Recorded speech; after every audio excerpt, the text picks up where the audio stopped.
Selamat siang. Assalamualaikum warahmatullahi wabarakatuh.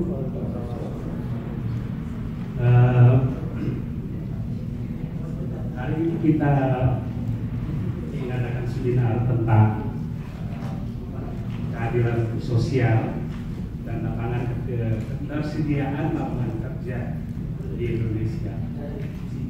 Sebetulnya keadilan sosial ini dimensinya sangat luas, sangat aspeknya sangat banyak, tapi kita membatasi pada satu poin, yaitu tentang ketersediaan lapangan kerja di Indonesia.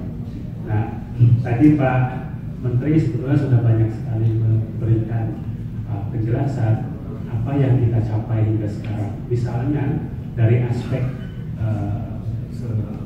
pemerataan atau keadilan, indeks Gini kita turun ya, kalau dilihat misalnya pada tahun 2014 itu kita masih 0,4 sekian ya. Tapi tadi menurut data Pak Menteri di Maret 2018 kita indeks Gini kita itu berada di 0,3839. Tapi kalau dicermati lebih jauh sebetulnya terkait dengan indeks Gini saja, penurunan itu kalau kita cermati lebih banyak di wilayah perkotaan, tetapi di wilayah pedesaan itu malah justru naik sebetulnya Gini itu. Kalau misalnya salah satu pertanyaan yang muncul kemudian, bagaimana sebetulnya efektivitas dana desa dalam membuat pembangunan ini lebih merata, tidak hanya berpusat di kota, nanti juga di desa, misalnya seperti itu. Nah, yang kedua, misalnya kalau kita lihat Pak Menteri tadi juga sudah menyebutkan banyak sekali contoh tentang kesetiaan lapangan kerja dan lain-lain. Cuma kalau kita mengutip salah satu survei, misalnya dari lingkaran survei Indonesia di bulan Januari 2018.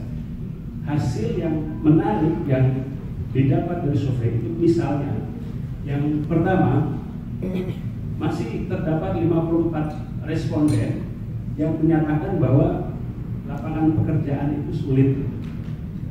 48%-nya mengatakan bahwa pengangguran meningkat, tetapi di sisi lain 52,6% responden itu menyatakan bahwa harga kebutuhan pokok itu meningkat. Jadi ada dua hal sebetulnya yang yang perlu diperhatikan, bahwa menurut responden di survei itu lapangan kerja sulit, tetapi kebutuhan hidup meningkat. Nah, yang akan kita diskusikan pada siang ini sebetulnya menurut saya pribadi ada dua hal. Yang pertama sebetulnya adalah bagaimana negara atau bagaimana kita bisa menyediakan lapangan kerja yang layak. Yang layak itu bisa dilihat dari berbagai aspek, misalnya apakah lapangan kerja itu bisa memenuhi kebutuhan hidup minimum dan lain-lain. Yang kedua, dengan revolusi industri 4.1 sekarang misalnya, yang secara langsung akan berpengaruh pada ketersediaan lapangan kerja yang bisa dinikmati oleh masyarakat. Nah, sudah hadir di sini yang pertama Bapak Brigjen, terima kasih banyak. Tadi sudah disebut Bapak Brigjen ini adalah anggota dari Apindo ya Pak ya. Terima kasih banyak. Kemudian kedua ada di sebelahnya itu ada Bapak Muhammad Reza. Beliau adalah CEO Tulip Inkubator Bisnis. Ada Mbak Anis Hidayat, beliau adalah aktivis dari Migran Care. Dan yang terakhir adalah Pak Umar Juworo, beliau adalah Dewan Pakar di The Habibie Center.